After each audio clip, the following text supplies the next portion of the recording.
In this lesson, we're going to talk about the properties of real numbers. Let's first talk about what numbers are included in the real number system. So we start off with two large groups of numbers, the rational numbers and the irrational numbers. The rational numbers are any numbers that can be written as a fraction, whereas the irrational numbers are numbers that cannot be written as a fraction. So think of numbers like pi or the square root of 2.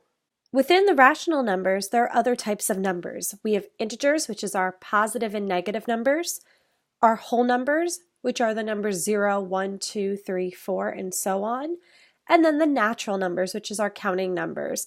So it's like the whole numbers, but we don't include 0 because when we start to count things, we never count by starting with 0, we count starting with the number 1.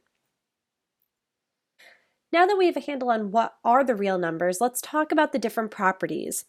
The first property that we're going to talk about is the associative property. And there are two different associative properties. There's one for addition and one for multiplication. Basically, what the associative property tells us is that we can group our numbers, our addition or our multiplication, however we want, and it's not going to change the outcome.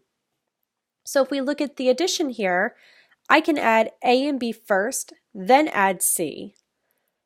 And it's the same thing as if I had added B and C first and then added A, because we know with our order of operations we would do the parentheses first. So it doesn't really matter how you group the numbers. The same thing is true with multiplication. I can multiply A times B and then multiply by C, or multiply B times C and then multiply by A. We're going to get the same outcome. It's important to note that this is only true if we have addition or multiplication.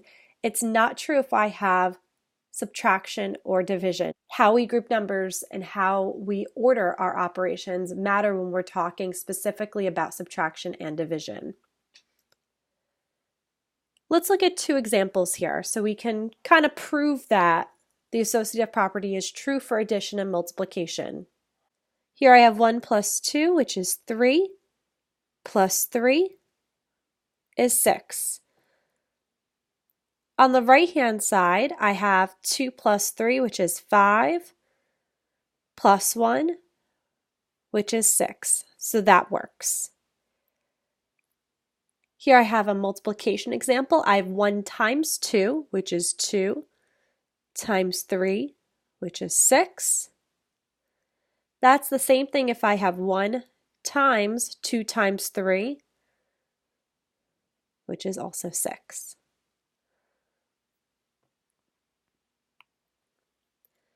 Our next property is the commutative property, and this property tells me that when I'm either adding or multiplying, that the order does not matter. So if I have two numbers and I add them together and then switch them around, they're still going to add to the same number.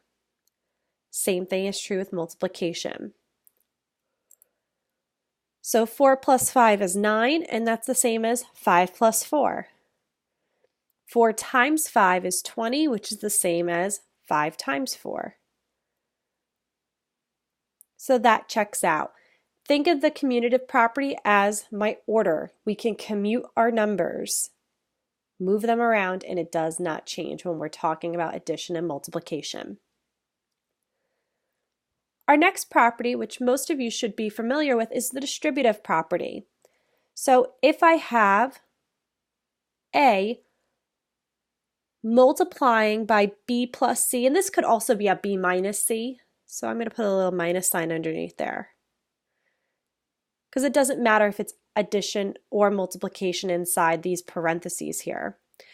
What I do is I distribute that A by multiplying it to everything inside that set of parentheses.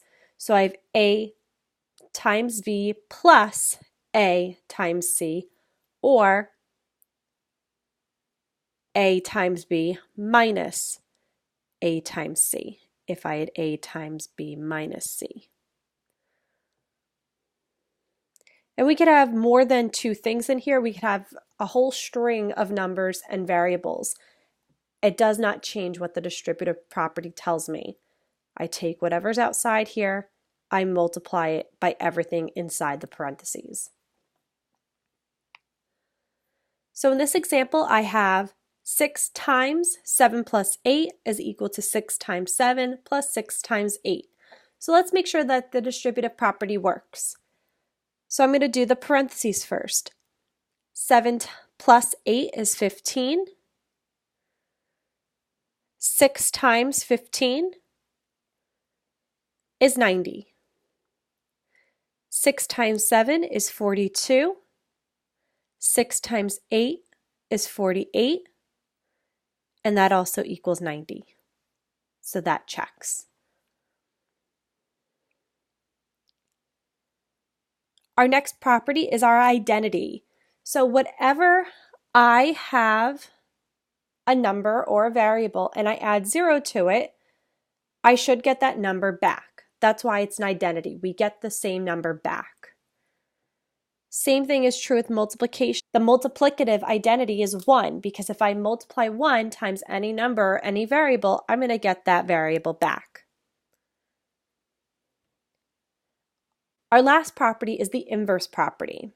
So the inverse means that when I add or multiply by a number, I should get back either 1 or 0, which, if you remember, is what we use to get our identities. So the only way to get 0 would be to have a negative a. So a plus negative a is going to give me 0. A times 1 over a is going to give me 1. And we have to also put that a can't be 0 because we know we can never divide by 0. So if we look at an example here, if I have 10 plus negative 10, that's kind of like saying I have 10 minus 10. So that gives me 0. If I have 10 times 1 over 10, okay, remember how to multiply fractions. This is really 10 over 1. The 10s will cancel. I'm left with 1s. 1 times 1 is going to give me 1. So both of these identities check. So both of these properties check.